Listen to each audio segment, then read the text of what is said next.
Halaga ng pananampalataya sa pamumuno ang idiniin ni Manny Pacquiao sa Davao. Pagpapalakas sa sektor ng agrikultura ang itinulak ni Kiko Pangilinan. Pagbibigay ng oportunidad at trabaho ang inihayag ni Ariel Querubin. Si Danilo Ramos, isinusulong ang pagpapalakas ng lokal na produksyon ng pagkain. Si Jerome Adonis, karapatan ng mga manggagawa ang advokasya.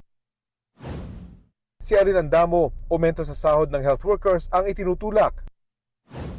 Si Ronel Arambulo, binigyang diin ang karapatan sa edukasyon. Karapatan ng mga kababaihan ang isinulong ni Congresswoman Arlene Brosas. Pagtutol sa political dynasty ang inihayag ni Teddy Casino. Maayos na alokasyon sa pondo ang nais ni Congresswoman Franz Castro. Tutol sa korupsyon si Mimi Doringo. Ayaw ni Modi Floranda sa jeepney phase-out. Karapatan ng mga Moro at katutubo ang inilalaban ni Amira Lidasan. Si Liza Masa, binigyang diin ang halaga ng aktivismo. Nag-ikot sa Valenzuela si Willie Revillame, kasama niya sina Bato de la Rosa at Senador Bongo. Sa Bataan, kasama niya roon sina Attorney J.V. Hinlo, Attorney Raul Lambino, Dr. Marites Mata, at Philip Salvador. Tamang pasahod sa delivery riders ang nais ni Senator Francis Tolentino.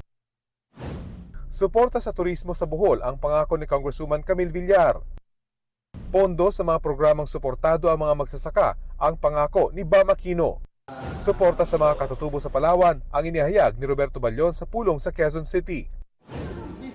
Pag-alis ng tax sa overtime at bonus ang nais ni Mayor Abby Binay. Proteksyon sa karapatan ng indigenous people ang pangako ni Congressman Bonifacio Busita. Importansya ng inklusibong pamahalaan ang idiniin ni Senator Pia Cayetano. Pagpaparami ng korte ang nais ni Attorney Angelo de Alban para mapabilis ang mga kaso. Ayaw ni Lodi de Guzman ng anyay politics of the elite. Pagpapalago ng turismo sa Bohol ang isa sa mga tututukan ni Ping Lacson. Suporta sa mga magsasaka ang itinulak ni Congressman Rodante Marcoleta sa Nueva Ecija. Patuloy naming sinusundan ang kampanya ng mga tumatakbong senador sa eleksyon 2025. Rafi Tima nagbabalita para sa GMA Integrated News. Igan, mauna ka sa mga balita, mag-subscribe na sa GMA Integrated News sa YouTube para sa iba't ibang ulat sa ating bansa.